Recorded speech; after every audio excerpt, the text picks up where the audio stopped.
Hello friends, welcome to Sports All Rounder YouTube channel. Kabaddi தான் PKL 12 தான் Tamil Dalwas vs Bangalore bulls தான் ஜெயிச்சிட்டோம் 36-29 உங்க எல்லாருக்கும் தெரிஞ்சிருக்கும். அதோட ரிவ்யூ ஆல்ரெடி போட்டாச்சு. அண்ட் மேட்ச்சுக்கு முன்னாடி அர்ஜுன் தேஷ்வாலும் யோகேஷ் என்ன பேசுகிறாங்கன்ற வீடியோ போட்டிருக்கோம். பார்க்காதவங்க போய் பார்த்துட்டு உங்கள் ஒப்பீனியன் கொடுத்துருங்க. எல்லாருக்கிட்ட இப்போ என்ன பேச போகிறேன், ப்ரெஸ் கான்ஃபரன்ஸ் தான். கோச் BC ரமேஷ் என்ன சொன்னார் பார்த்துருவோம். அவரும் யோகேஷும் வந்தாங்க மேட்ச் தோற்றதுக்கப்புறம். அவங்களோட ஸ்டேட்மெண்ட் என்னன்னு பார்த்துடலாம். அப்புறம் அதுக்கு முன்னாடி தமிழ் தலைவாஸ் ஜெயிச்சதுக்கப்புறம் நிறைய பேர் நல்லா கமெண்ட் பண்ணீங்க, தேங்க்யூ. அதில் நிறைய பேருக்கு இப்போ சில கேள்வி கேட்டுடுறேன். பெங்கால் வாரியர்ஸுக்கு எதிராக ஜெயிக்கும் போது ரொம்ப வீக்கு டிஃபென்ஸ் சார், நானே போய் அடிச்சிடுவேன் அந்த டீம்ன்ற மாதிரிலாம் நிறைய பேர் பேசுனீங்க. இப்போ இந்த பெங்களூர் புல்ஸு 4 மேட்சாக லைனாக ஜெயிச்சுட்டு டிஃபென்ஸால் ஜெயிச்சுட்டு வந்தவங்க அவங்ககிட்ட ஜெயிச்சிட்டாங்களா? அது எப்படி சொல்லுங்கள் பார்ப்போம். அது எப்படி தலைகீழ மாறிடுறீங்க டக்குன்னு ஒரே நாளில்? எனிவே நல்லா விளையாண்டாங்க பசங்க. We have to appreciate Tamil Thalaivas, well done. Right. அதே மாதிரி சில ஸ்டூடெண்ட்ஸ் படிப்பில் கான்சன்ட்ரேட் பண்ணுங்கப்பா சொல்லிட்டேன் நான். ஸ்டடீஸ் தான் உங்களுக்கு வாழ்க்கையில் உதவும். பேரலாக தான் ஸ்போர்ட்ஸு. ஃப்ரீ டைம் இருக்கும்போது இதை பாருங்கள் வீடியோவை. இதை தான் பார்க்கணுன்னு ஒன்றும் அவசியம் கிடையாது. ஸ்பெஷலி ஸ்டூடெண்ட்ஸு எக்ஸாம்ஸ்லாம் வருது. எக்ஸாமை கான்சன்ட்ரேட் பண்ண. All the best. யார் யார் எக்ஸாம் எழுதுறீங்களோ ஸ்டடீஸ் ஃபஸ்ட். ரைட். அது மட்டும் சேனல் கான்ட்ரிபியூட் பண்ணவங்களுக்கு தேங்க்ஸ் சொல்கிறோம். அது ரொம்ப ரொம்ப முக்கியம். அதனால தான் இவ்வளோ வீடியோ போட முடியுது. எஸ் முருகன்ற ஒரு 40 ருபீஸும், கண்ணன்ற ஒரு 40 ருபீஸும், ஈஸ்வரமூர்த்தின்னு ஒரு 40 ருபீஸ் கான்ட்ரிபியூட் பண்ணுங்க. Thank you so much Kannan, Eswaramoorthy and Murugan. Friends, fans, viewers, subscribers, நீங்களும் கான்ட்ரிபியூட் பண்ண நினச்சிங்கன்னா லைக் டிஸ்லைக் பக்கத்தில் சூப்பர் தேங்க்ஸ் ஒரு பட்டன். ஒரு ஆமுக்கு 40 ருபீஸ் தான் மினிமம். கம்பல் சேனலில் ரிக்வஸ்ட் தான். சேனல் வச்சுக்க ரொம்ப யூஸ்ஃபுல்லாக இருக்கும். நிறைய வீடியோ போடுறோம். அடுத்த வீடியோவில் உங்கள் பேரை சொல்லுவோம். அண்ட் யூடியூப் உங்கள் பேர் பக்கத்தில் தேங்க்ஸ் போடுவோம். கம்பல் சேனலில் ரிக்வஸ்ட் சொல்லிட்டேன் நான் முதல்ல. நிறைய வீடியோ போடுறது இது கண்டிப்பாக யூஸ்ஃபுல்லாக இருக்கும். ரைட், விஷயத்துக்கு போயிடலாம். கோச்சு அண்ட் யோகேஷ் வந்தாங்க. யோகேஷ்ட எந்த கேள்வி கேட்கல. அண்ட் கோச்சிட்ட கேட்டது மட்டும் கிடக்கடன்னு சொல்லிடுறேன். அப்புறம் கோச்சை கேட்டாங்க. அப்புறம் கோச் ஃபஸ்ட் ஹாஃப் ரொம்ப நல்லா லீடிங்கில் இருந்தீங்க, அப்புறம் என்னாச்சு செகண்ட் ஹாஃபு டக்குன்னு இப்படி 9 பாயிண்ட் தான் எடுத்தீங்க செகண்ட் ஹாஃபில். நோ அக்ரெஷனாக இருந்ததா, என்ன ஆச்சு அதை கொஞ்சம் விவரிங்கன்னாங்க. அவரே அக்ரெஷனாக தான் வந்து உட்காந்துருந்தார் கோச்சு. நேச்சுரலி 4 மேட்ச் ஜெயிச்சுட்டு இங்கே வந்து தோக்குறது நாட் அக்செப்ட். அதுவும் அவங்க லீடு வச்சுருந்தாங்க ஃபஸ்ட் ஹாஃபில் லீடு வச்சு தோக்குறது எவ்வளோ வலிக்கணும்னு நமக்கு தான் தெரியும். உதாரணம் அந்த மும்பா நபருக்குல 9 பாயிண்ட்ஸ் லீடு எடுத்து தோத்தமே. ரைட். அவர் கேட்டதுக்கு அவர் பதில் சொன்னால், ஆமாம் அக்ரெஷன் டிஃபென்ஸ் அக்ரெஷன் காட்டுறேன்னாங்க.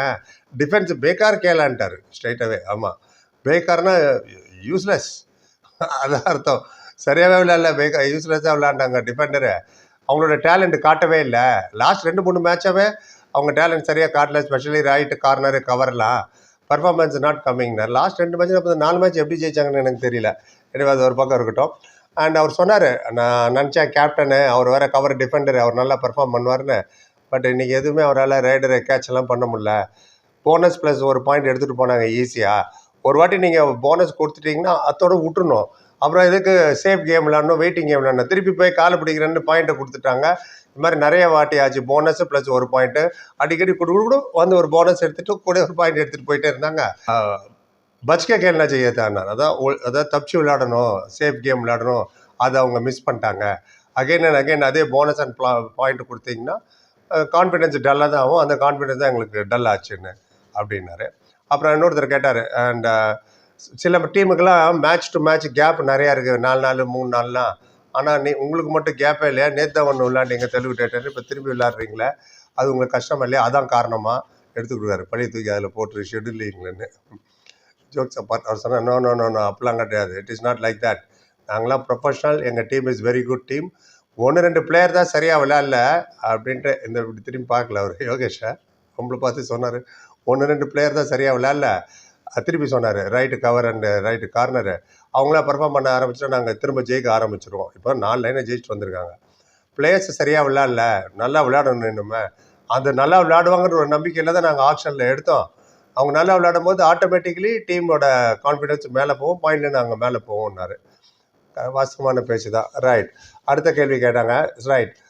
உங்கள் மேட்ச் தமிழ் தலைவாஸ் கூட விளையாடும் போது எப்போதுமே ஹை இன்டென்சிட்டியாக இருக்குது, வெரி க்ளோஸ் மேட்சாக வேறு ஆகுது, ரைவல்ரி வேறு இருக்குது. அண்ட் சிஎஸ்கே ஆர்சிபி சொல்கிறாரோ என்ன இருக்கட்டும், அதை பற்றி நீங்கள் என்ன நினைக்கிறீங்கன்னு கேட்டாங்க. அவர் சொன்னார், இன்னொன்று அப்படிலாம் கிடையாது, தமிழோ பெங்களூரோ இல்லை தெலுங்கோ எங்களுக்கு எல்லாமே ஒன்று தான். இது வந்து டீம் கேமு. நாங்கள் வந்து ஆப்போனோட டீமோட ஸ்ட்ரென்த் அண்ட் வீக்னஸை பார்த்தா நாங்கள் விளையாடுமே தவிர எவ்ரி இயர் பிளேயர் வேறு மாறிக்கிட்டே இருப்பாங்க. ஸோ அதெல்லாம் வச்சுட்டுலாம் நாங்கள் அப்போல்லாம் விளையாட மாட்டோம். 2 3 பிளேயர் சரியாக விளையாடல, இன்றைக்கி தோத்துட்டோம். இந்த பேச்சு இப்போ கேள்வி கேட்குறீங்க நீங்கள், அது அவர் சொல்ல, மைண்ட் வைஸ் அது வந்து. ஸோ இனிமேல் நல்லா பர்ஃபார்ம் பண்ணுவாங்க. ஐ எம் எக்ஸ்பெக்டிங் நல்ல பர்ஃபார்மன்ஸ் வரும்னு சொல்லிட்டு தமிழ் தலைவாஸ் அச்சா கேளானார். ஆமாம், போத் அச்சா கேளானா, ரொம்ப நாள் வந்தாங்க தமிழ் தலைவாஸ். கங்க்ராச்சுலேஷன் டு தமிழ் தலைவாஸ்னு அவர் ப்ரெஸ் கான்ஃபரன்ஸ் முடிச்சிட்டாரு, நானும் முடிச்சிட்டேன். பரிவர்த்தனை பண்ணி like, comment, share and subscribe. Thank you so much.